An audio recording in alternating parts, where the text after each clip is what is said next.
Mi mbrëma, ja ku takuam sërish në këndveshtrim. Unë sot jam në studio me KRESHNIK ÇOLLAKun, antarin e kryesisë Partisë Demokratike. Dhe Çollaku, mirë se erdhe në emision këtë vështrim. Me mbrëma Blerim dhe faleminderit për ftesë. Dhe Çollaku, jemi në një situatë politike të mjegull, do thoja unë.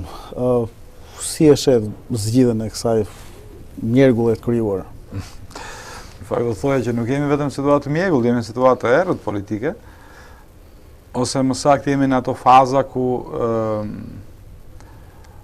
fortuna ka plasur, nuk është më mjegull, nuk ka më re, jemi në furtunë politike, dhe normalisht mbas fortunave dita hapet, e sigurt është që dita do hapet. Situata politike është produkt i gjithë një ecurie ngjarjesh që nga viti 2013 kanë pllakosur vendin.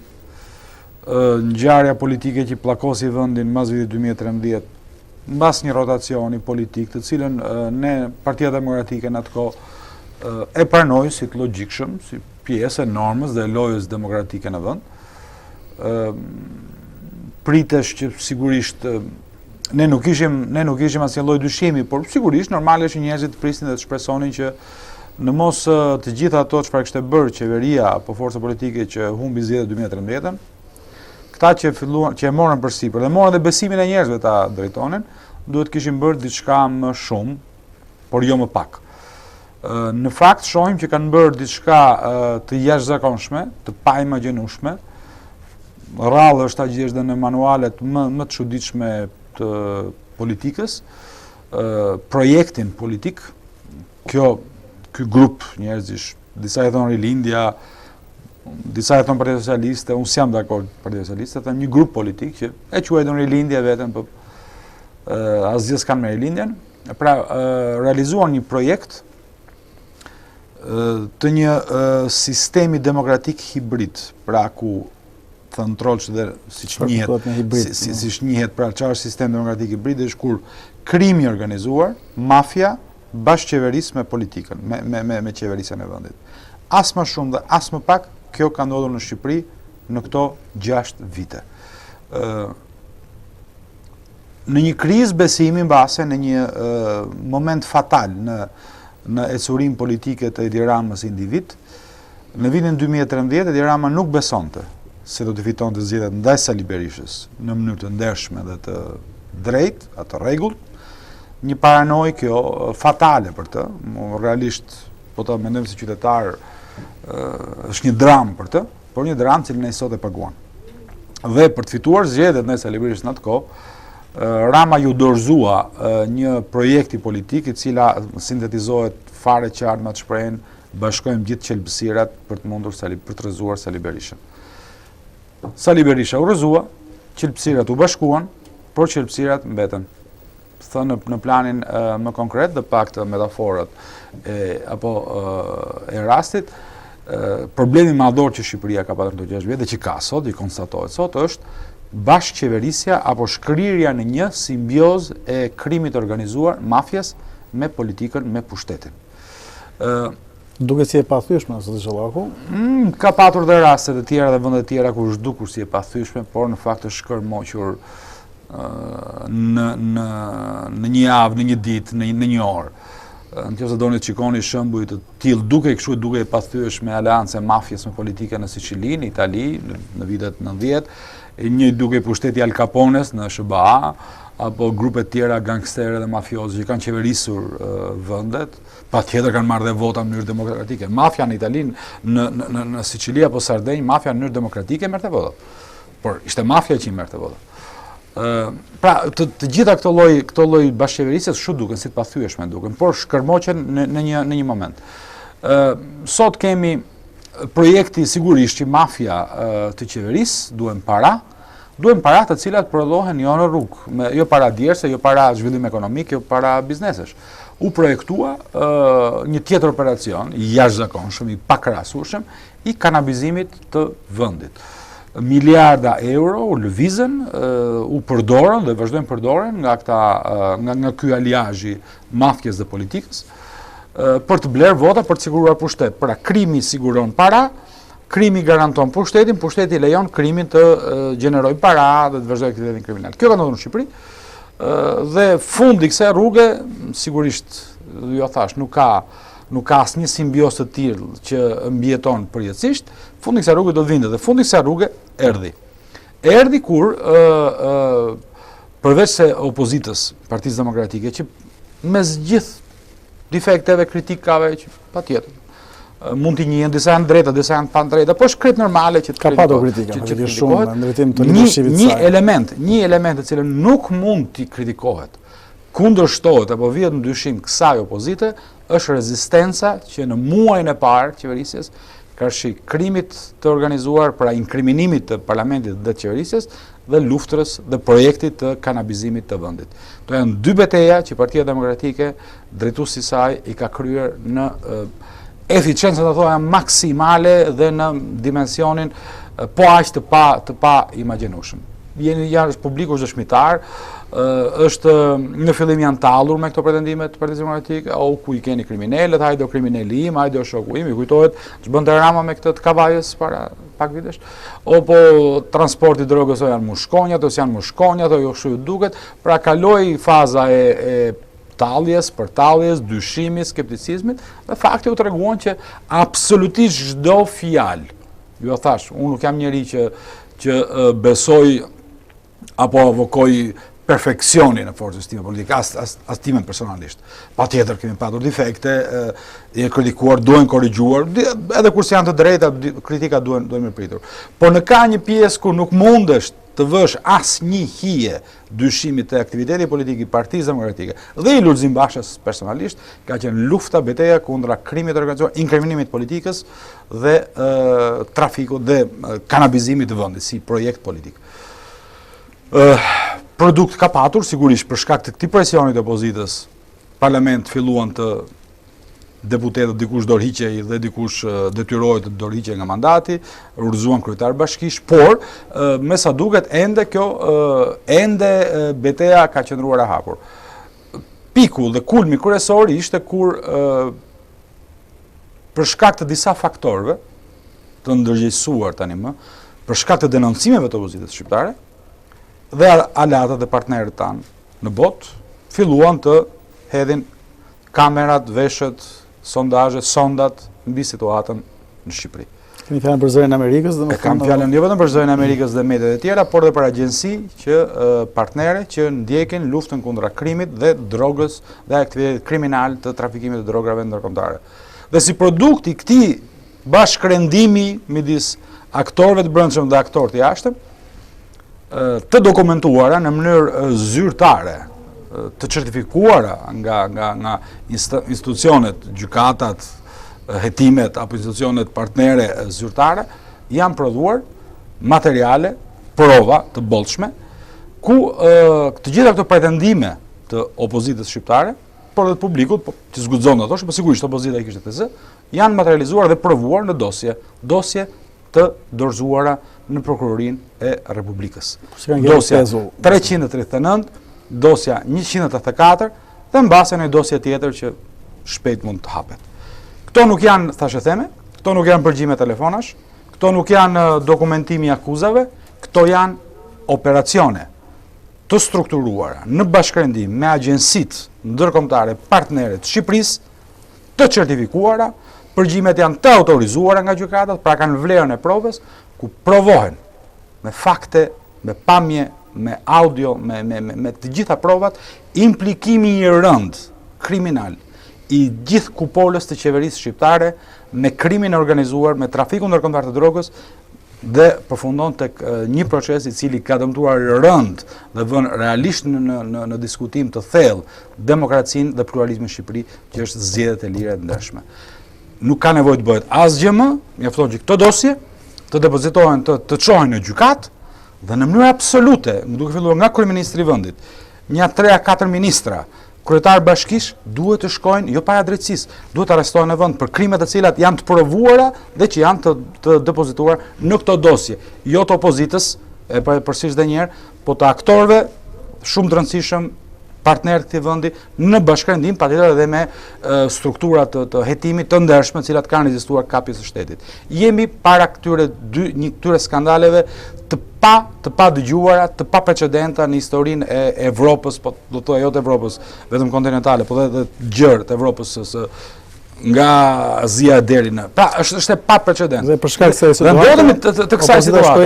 Opozita kërkoi, ka luftuar, luftuar. Kërkesa e fundit do të thoya politike që ju bë kësaj majorancë, i kërkuam Edi Ramës, Partia Demokratike paraqiti ligj për vettingun e parlamentit, e politikës. Pra praktikisht provat, pretendimet të cilat ne kishim parë me sy, por nuk kishin, ose diku mund të ketë qenë edhe e vështirë dokumentimi e fotografimi, janë për fatin tonë të mirë, u provuan, u dhanë, u furnizuan, janë të dokumentuar tani më në organin e akuzës nga aleatët tanë. Dhe kërkuan vetting të politikës, pra në rast se ka patur ministër, kryeministër, kryetar bashkish, të përzierë, të lidhur në ndërlidhje me krimin organizuar, duhet mund ishin pjesë e parlamentit dhe politikës. Dhe ky do thoya ka qenë akti i fundit politike opozitës për t'i dalë borxhit në mënyrë fare luajale palës tjetër. Jeni dëshmitarë që është refuzuar kjo gjë dhe nuk ngjelej absolutisht asnjë element tjetër më politik për t'u marrë me këtë grup të krimit organizuar në qeverisjen e vendit. Djegje mandateve, dorëzimi mandateve parlamentare nga opozita. Hap ekstrem do thoya unë. Është hapi, është një hap ekstrem, por është hapi i fundit politik dhe paqësor të cilën një opozit ka mundësi të bëj për të treguar që shikoni ku është e keqja dhe problemi. Me dorëzimin e mandateve parlamentare, praktikisht Partia Demokratike sot është bërë njësh me njerëzit, pra arma e fundit e saj politike u përdor në këtë formë. Duke u refuzuar çdo lloj kërkese, urdhëroni edhe mandatet parlamentare dhe ne tani opozita është bërë njësh me njerëzit. Çfarë ndodh më tej? Do zhvillohet politik, do zhvillohet presion qytetar, tonaliteteve të ndryshme, tani nuk e përcakton vetëm opozita më, tani e përcakton njerëzit. Tek ky hap u konsultuat me ndërkombëtarët? Me ndërkombëtarët, faktorin ndërkombëtar, Partia Demokratike me ata që realisht kanë përgjegjësi dhe ndjeshmërinë për zhvillimet në Ballkan dhe në Shqipëri, ka qenë në bashkërakordim të plot gjatë gjithë aktivitetit. Sepse kemi parë që gjatë gjithë kohës e kanë atakuar këtë hap të opozitës.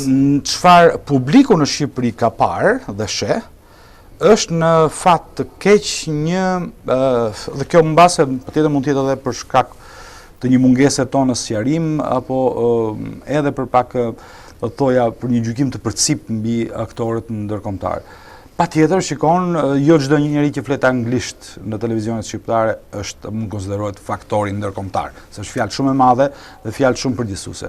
Nuk është çdo kusht aktor ndërkombëtar. Çdo zyrtar i Brukselit që shkon e bën turizëm në Tiranë, fut një drekt mirë peshku, vere, merr dietat, pastaj kalon ca momente të këndshme në hotelet luksoze të Tiranës dhe kthehet në vendin e tij, nuk është aktor ndërkombëtar. Janë të huaj që vinë dhe flasin. Aktorët ndërkombëtar janë ato ku merren qendrat, janë qendrat vendimarrëse, që përgjithsisht janë qeverit, janë ministritë e jashtme të vendeve, partnerëve tanë, të cilët kanë folur fare qartë. Vetëm sot është publikuar raport i radhës i Departamentit Amerikan të Shtetit, i radhës, them, nuk është i pari, nuk është surprizë, ku Shqipëria kategorizohet si një dispeçeri e drogut, e trafikut ndërkombëtar të drogës drejt Evropës, si burim i kanabisit dhe si një dispeçeri trafikimi i drograve të tjera, opium edhe heroina dhe kokaina. Dhe e kam ripërsëritur dhe them edhe të tjera. E dini çfarë do thotë? Që Shqipëria të kthehet dispeçeri e opiumit e heroinës drejt Evropës, opiumi, heroina, bazën e ka në vendet që kanë qenë nën kontrollin dhe ka qenë dhe është ekonomia, mbetet ekonomia kryesore, solide e financimit të organizatave terroriste, ISIS dhe Al-Qaeda. Dhe fakti që Shqipëria interceptohet në mënyrë të përsëritur të paktën në 3 raportet në 3 vitet e fundit nga CIA amerikane, nga Departamenti Amerikan i Shtetit, si vendi tranzit, dispeçeri, tranzit i opiumit afgan, heroinës afgane, drejt Evropës, do thotë që patjetër në Shqipëri janë instaluar lidhje midis krimit të organizuar, politikës dhe organizatave terroriste. Dhe pikërisht për këtë, Shtetet e Bashkuara të Amerikës vlerësojnë këtë nivel të lartë implikimit në të Shqipërisë në këtë trafik ndërkombëtar drogash si një rrezik i sigurisë kombëtare jo të Shqipërisë, po të Shteteve të Bashkuara të Amerikës. Është deklarata nën sekretarit të Shtetit. Raporti i fundit është paraqitur dje. Dhe pikërisht në këtë raport, pikërisht kjo gjë theksohet.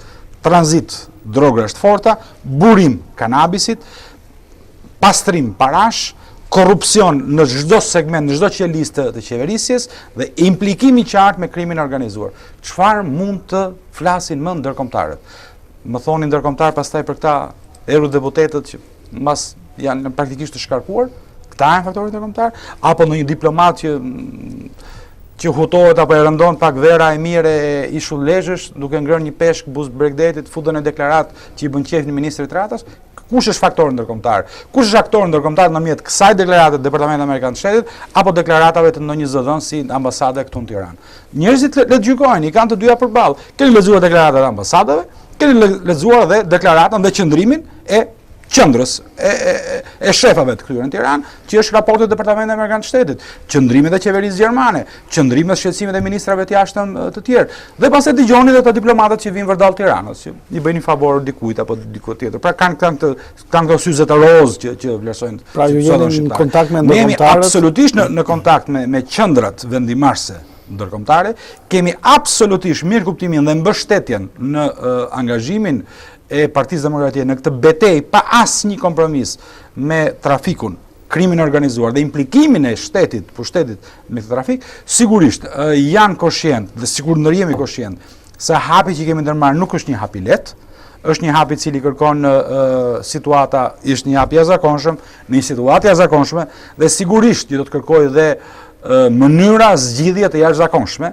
Miqtë tanë ndërkombëtarë, të vërtetët, të rëndësishmit, janë të ndërgjegjshëm në këtë drejtim, po e ndjekin situatën dhe sigurisht do të jenë në krahun e opozitës dhe të shqiptarëve, dhe kjo ka më shumë rëndësi. Nuk është një betejë opozitës, është një për interesin e vet. Interesi jonë do të ishte të qëndronim nëpër parlament, të adaptoheshim, panonim mbas edhe ofertat e Edi Ramës. Nuk po bëhet për interesin e Partisë Demokratike, as Lulzim Bashës, as në tjerëve. Po bëhet për të shpëtuar, për të garantuar të ardhmen jetesën të ardhmen këtë vend. Dhe në këtë drejtim kemi absolutisht mbështetjen e aktorëve real ndërkombëtar, do ta kemi më të dukshme dhe mbajmë mend këtë deklaratë që po bëj këtu sot, më të dukshme në ditët dhe javët që vijnë dhe absolutisht do të japen edhe zgjidhjen e cila ka përqen në të mirën e shqiptarëve, pluralizmit dhe demokracisë në Shqipëri, patjetër që përputet dhe në të njëjtën kauzë fjalë në mënyrë simetrike me opozitën. Lexoni çfarë ka paraqitur raporti i Departamentit Amerikan të Shtetit, janë absolutisht fjalë për fjalë pretendimet, qëndrimet e Partisë Demokratike. Nuk duam asgjë më shumë, nuk konstatojmë asgjë më shumë, por nuk tolerojmë asgjë më pak se kaq. Këtë e ka thënë Lulzim Basha, këtë e themi të gjithë, dhe kjo nuk janë më deklarata politike. Ne po shkojmë dhe po jetojmë, po përjetojmë me temperaturën e njerëzve, e pakënaqësisë së njerëzve, të bindur se kjo e keqe nuk mund të zgjidhet më në forma normale apo lokale. Kjo është një keqe që do ndërhyrje të jashtëzakonshme, totale, dhe për këtë gjë më mirë se opozita të bëhet njësh me njerëzit, ne nuk njohim një rrugë tjetër. Sado kosto që kjo rrugë. Ndërkohë që po shohim që deputetët po zëvendësohen në parlament, po krijohet ajo që quhet opozita e re. Ajo është një stratë që sharake në një shoqëri si e jona të varfër, të pashkolluar shpeshherë, falso shpeshherë. Është shumë kollaj të gjesh 10-20 sharlatan që shiten, shesin. Në rast se ka një realisht edhe nga lista e Bashës zoti. Patjetër edhe nga lista e Bashës. Unë kam qenë ju e mbani mend, unë kam qenë sidomos te ty kam folur hap, unë kam qenë një ndër kritikët e listës së zotit Basha dhe besoj që mbase një ndër defektet po për fatin e mirë zoti Basha kam dakordsinë vetë zoti Basha në këtë drejtim. Lista ka qenë defektoze dhe në rast se sot dalin nga ajo listë personazh të tillë është pikërisht patjetër përgjegjësi e atij gabimi, atij defekti. Dhe unë shpresoj që patjetër dhe kam besimin që nga zoti Basha, por gjithë Partia Demokratike ka reflektuar thellë në këtë drejtim. Dhe patjetër një ndër premtimet kryesore dhe angazhimet kryesore të tij personalisht, të statutit Partisë Demokratike sot, por dhe ne që para shumë jemi njerëzit që e mbështesim Bashën në drejtimin e Partisë Demokratike, është që lista të tilla të mos ndodhin më kurrë në historinë e Partisë Demokratike. Të pa konsultuara, të pa vlerësuara, të përcipta, të pa analizuara dhe mbi gjitha të pa respektuara, të pakaluara në filtrin e forumeve të partisë. Pra personazh të tillë qeshara, grotesk, patjetër i bin turp, është turp të ndodhen në listat e Partisë Demokratike, do të ndodhin më kurrë, por janë absolutisht përdorimi Edi Ramës të këtyre personazheve, duke dhënë shuma monetare euro në nivelet të frikshme, pretendojnë se janë konsultuar dhe me ambasadën amerikane. Ka ambasadë amerikane, s'ka ambasador akoma, me kanë konsultuar këta. Treqegu këtyre s'din të flasin, të kuptojnë as dëgjojnë, as kuptojnë as një fjalë anglisht, me kanë konsultuar këta marrë, këta janë qesharak. Treqegu këtyre italishtën e di, kështu italishtë e puke, ato që dëgjojnë telenovelat darë. Lërëzë janë qesharake që janë konsultuar këta. Kush i konsulton këta njerë?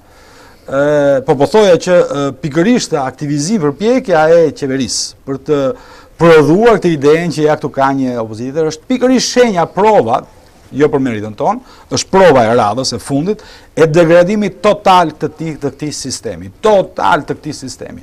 Të marrësh sharlatan, vërdall, ti blesh të thuash unë do bëj reformat me këta, opozitën me këta, është vetëm fundi, i rëndon fundi. Unë mendova që hapi i opozitës dorëzim mandatave do të ishte fundi. Në fakt nuk pas ka qenë ky fundi.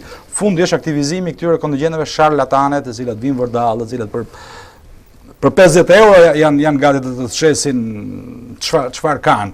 Imagjinoni që shumat bëjnë fjalë për qindra fishe më shumë se këto të aktivizuara. Por kjo nuk ka asnjë lloj rëndësie, kjo është totalisht pjesë e neverisë, me cilën jam i bindur nuk mjafton, nuk ka nevojë fare për fjalët e mia, çdo njeri e kupton se çfarë po ndodh. Në fakt thelbi ndodhet në vend tjetër. Sistemi politik i ndërlidhjes së krimit organizuar me pushtetin ka rënë sepse Partia Demokratike, opozita e bashkuar ja hoqi shtyllën e fasadën e fundit. Sot, Edi Rama, kreu i këtij projekti politik, por jo i vetmi, ndodhet përballë me veten e tij dhe përballë njerëzve. Se si do t'i dalë ky hesab dhe kjo betejë, historia ka treguar që mirë nuk i del. Ndërkohë shprehur edhe Presidenti i Republikës. Presidenti i Republikës ka se do lërë dhe mandatin. Po, ishte një deklarim i fortë i Presidentit të Republikës, unë ndoqa i respektueshëm, ekspozon një problematikë jashtëzakonisht të rëndë, ekspozon pa tjetër rrezikun në një tendence për të anulluar pluralizmin në Shqipëri. Presidenti i Republikës foli për junë ushtarake. Foli për junë ushtarake, është anullimi çdo norme, ligji, parametri demokratik në vend. Dhe ne po shkojmë me një shpejtësi të frikshme drejt këtij momenti. Shikoni çfarë thonë sharlatanët në parlament, sharlatanët në qeveri me sharlatanët që bëjnë në opozitë. Do të bëj, do të ndroj, kodin zgjedhor, thotë Edi Rama, i cili detyron patjetër pjesëmarrjen e opozitës për të garantuar pluralizmin, do ta ndroj me këta që kam këtu në parlament. Ky është gru shteti i pastër. Në rast se shkohet në këtë pikë është gru shteti i pastër dhe e kam thënë fare qartë në një vend tjetër. Është vija e kuqe që çon vendin në konflikt civil. Metodat demokratike paqësore ndalen në atë moment. Ky është mendimi im personal. Momentin që ti sankcionon anullimin e zgjedhjeve të lira për ndërshme, sepse praktikisht të ndrosh kodin zgjedhor me këto sharlatanët që ble, që thuajnë në opozitë, fakt ata në gjithë ushtatet. Jemi në prag një konflikti civil. Në fakt, këtë po thoya, ne jemi në prag të një konflikti civil. Nuk jemi ende në konflikt civil, por jemi në prag të tij. Dhe vija e kuqe që e ndan kalimin e vendit në konflikt civil është përpjekja ose tundimi, ose çmenduria, ose projekti i Edi Ramës për të mbajtur zgjedhje pa opozitën në këtë vend, ose për të anulluar totalisht pluralizmin në këtë vend, duke krijuar një demokraci fasad. Të njëjtën që donte të bënte Ramizalia në vitin 90. Ramizalia në vitin 90 tha e pranoi pluralizmin, por le ta bëjmë pluralizmin këtu brenda Partisë Punës. Partia këtej, Bashkimi Profesionale andej, organizata e Renisa andej, dhe ka pluralizëm, sepse ka rëndësi të kemi pluralizëm idesh, nuk ka rëndësi të kemi pluralizëm politik. Kto thoshte Ramizalia në 90-ën? Në pastaj e morën zvarr. Këto do të bëjë Edi Rama sot. Unë do t'ju ftoj në kujtesë mbas e keni humbur atë butaforin dhe në tërsinë e marrëzive që tha në fjalën e fundit Rama në Tiranë, u tentoi në atë mitingun e dështuar, antimitingun e dështuar me Erion Belli. Kongresin e Partisë Socialiste. Kongresi quajti për ishte një antimiting i dështuar. Edi Rama tha një fjalë, Partia Socialiste do të jetë partia e socialistëve dhe e demokratëve. Duket kështu si term babaxhani. A kupton ç'është kjo? Ky është anullimi i pluralizmit. Këtë kërkon Ramizalia të bënte në 90-ën. Ka nevojë pluralizëm idesh, nuk kemi nevojë të kemi pluralizëm partish. Në një Partia Punës është aq e madhe, saqë i mban brenda dhe socialistë, dhe demokratë, dhe reakcionarë, dhe ballistë dhe partizan. Ky është koncepti i Ramizalisë në 90-ën. Për një pluralizëm pa dashur të fyej apo marrëdhënie me paralizëm i natyrës kineze ose koreano-veriore. Jemi brenda këtu, debat bëjmë, po në fund partia merr vendim dhe është partia gjithë popullit. Të njëjtin projekt, të njëjtin tundim në mënyrë naive ose në mënyrë kriminale, po inspiron Edi Rama dhe një tuf sharlatanësh që mbas e këshillojnë që i ka rrotull. Jo, thonë bravo, bjeri, s'na duhet opozita, u kënaqem, tha njëra. U kënaqja, tha lajmi mirë që iku Sali Berisha nga parlamenti, shpëtuam. A kuptoni qa degradimi kanë mbritur këta, more. Qa degradimi kanë mbritur këta. Më gëzohet ajo se hiku, po se shpëtuam ky Sali Berisha. Nga Partia Demokratike shqyrë kikën këta. Se tani jemi vetëm ne, fanar, ndërtojmë socializmin e forcat tona, armiq të reaksionin e kemi shpërtatuar. Kjo është idiotësime, këta janë idiot. Këta janë idiot që mendojnë që shqiptarët, po dhe opozita dhe ne, mund të tolerojmë të materializimin e kësaj gjëre. Deri tani janë në faza deklaratash, janë në faza naive, shfryrje, pasione, shtyre, servilosjes njëri tjetrit. Por në momentin që këto deklarata do të kalojnë nga pjesa e kësaj orgjie logjike, arsye që bën me njëri tjetrin dhe të kaloj në përpjekje për ta materializuar, pra për të realizuar zgjedhje falso, për të përjashtuar opozitën nga mundësia e marrjes pjesë në zgjedhje, për ndryshimin e ligjeve që garantojnë zgjedhje të lira ndeshme, ta mund të bëjnë një ligj që anullojnë zgjedhjen në këtë vend. Me këto sharlatanët e parlamentit, thotë bëjmë një ligj, zgjedhja s'ka nevojë. E zgjedh populli qeverin me dorëtorkitje. Me 30 qershor. Atëherë kjo është vija e kuqe që ndan situatën normale nga konflikti civil. Çon në konflikt civil. Çon në konflikt absolutisht civil. Kjo çon në konflikt civil. Kështu që nuk shkoi deri 30 qershori. Edhe shumë herët. Në momentin që këta do të fillojnë të materializojnë këtë çmenduri, pra zgjedhje pa opozitën, gjitha pushtetet, ne 61 bashkitë i marrim ne. Çdo 40 parlament, çdo gjë është normale, domethënë është. Jo, shiko, çdo gjë nuk është normale, është e kundërta. Ka një problem të madh perceptimi që përfundohet propaganda e Ramës ta fryet ta bëj me disa mercenarë për media, është njëjti perceptim me njëta lojë propagandistike me cilën Goebbelsi ushqente Adolf Hitlerin dhe gjermanët e Berlinit, ndërkohë që amerikanët ishin vetëm 40 kilometra larg ndërhyrjes apo armata kuqe ishte po diçka më afër apo më larg. Pra, janë drejt fundit dhe transmetonin marshe, triumfi, fituam këtu e fituam atë. Është totalisht një situatë e njohur në histori. Në këto momente krizash fillojnë pësojnë kështu aberracione drejtuese, sidomos diktatorët. Po duam të hyjmë në psikanalizë, është produkti i frikës. Frika e thellë kur fillon qenia percepton frikën, frika, një mas për të shtypur frikën është të tregosh se je i sigurt, i qetë, i fortë dhe fillon atë që beson vetë fillon dhe ushqen të tjerët. Dhe është absolutisht kjo situatë. Kjo situatë do të marrë shpejt.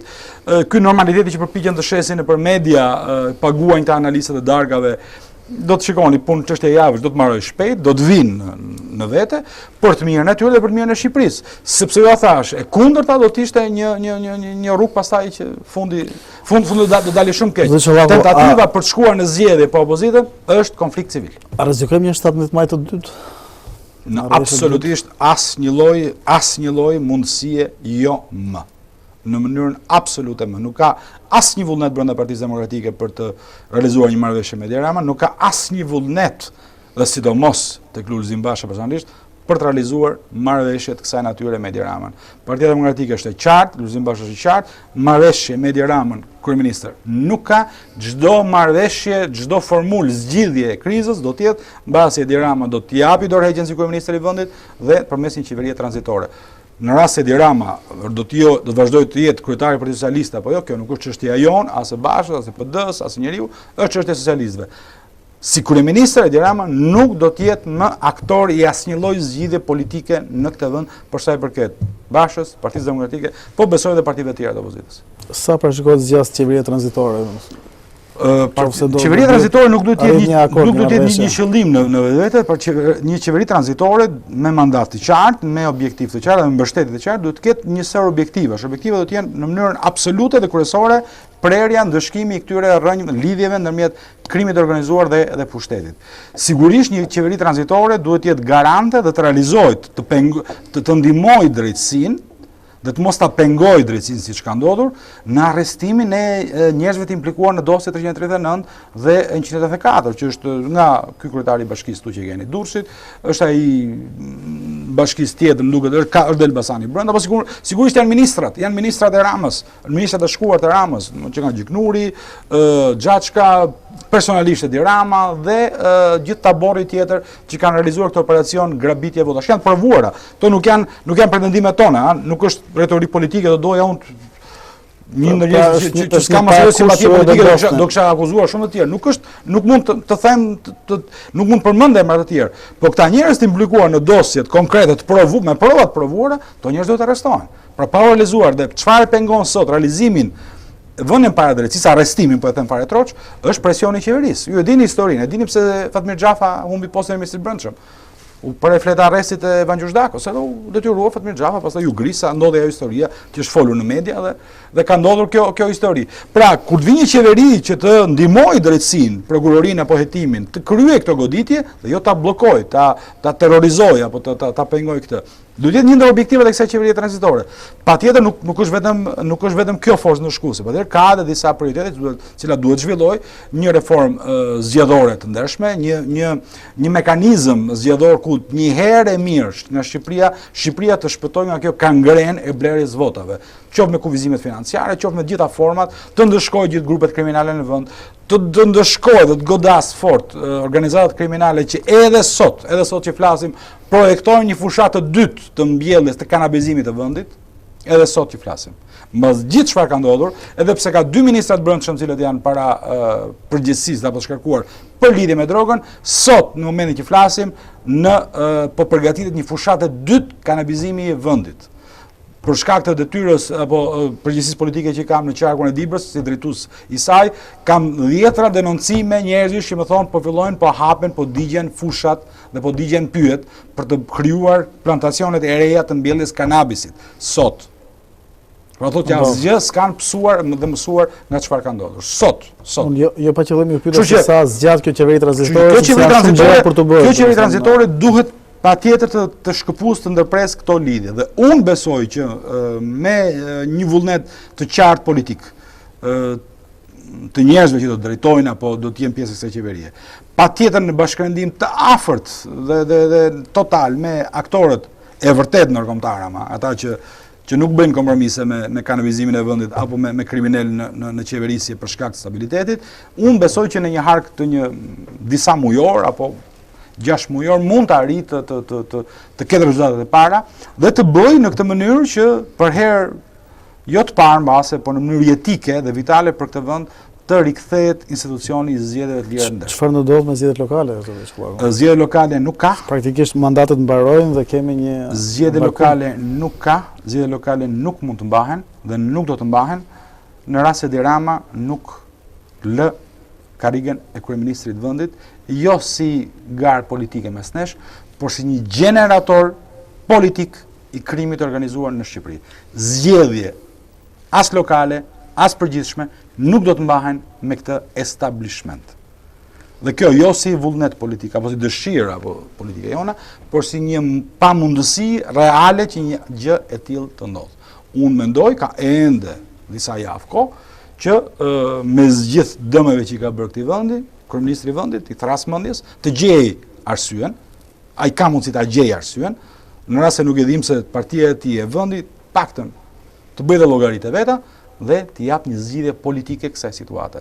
Zgjidhja politike fatmirësisht për ne dhe fatkeqësisht për të është vetëm një, tërheqje nga si kryeministër, ndërtimi në një qeverie tranzitore dhe të shkojmë drejt për herë të parë në këtë vend, apo për herën, më falin që them për herë të parë, nuk është për herë të parë, kemi patur raste, momente zgjedhjesh të mira dhe në fakt vendi ka qenë mirë kur në Shqipëri janë bërë zgjedhje të lira të ndershme, mbajtjen e zgjedhjeve të lira, rikthimin e zgjedhjeve të lira të ndershme si vetëm një institucion, si vetëm një mundësi për të ndërtuar pastaj një shoqëri normale ku gjërat ecin në normalitet, ku një qeveri të ketë frikë nga vota e njerëzve dhe të mos ketë arrogancën se me eurot mund të mbys dëshirat, nevojat dhe të varfërojë njerëzit. Pra absolutisht asgjë më shumë apo asgjë më pak përveç se kësaj. Dhe unë besoj që dhe shpresoj që në këto javë të mbetura Edi Rama ta thras këtë arsye, ta thras për të mirën e vet. Historitë të tilla kokforta ku mendon që duke hedhur gazin me lotësjellës disa protestuesve, me policinë mbledhur këtu apo atje, apo me këto banditët që i ka rrolë që thonë s'ka gjë shef, se ne ju a thym brinjët këtu apo hundët atje, blem këtu blem atje. Këto histori kanë mbaruar keq. Le të shkojë gjithë historisë botërore, qoftë të vendeve afër nesh, qoftë vende më larg se ne, këto histori mbarojnë shumë keq, mbarojnë shumë keq në mënyrë dramatike. Le të mos shkojmë drejt këtij hapi, asgjë më shumë apo asgjë më pak. Zgjedhje lira të ndershme, një dorëheqje, një qeveri e besueshme nga pala dhe pastaj, në rast se shqiptarët e besojnë, le të qeveris. Por ama të ketë frikën e shqiptarëve kur qeveris.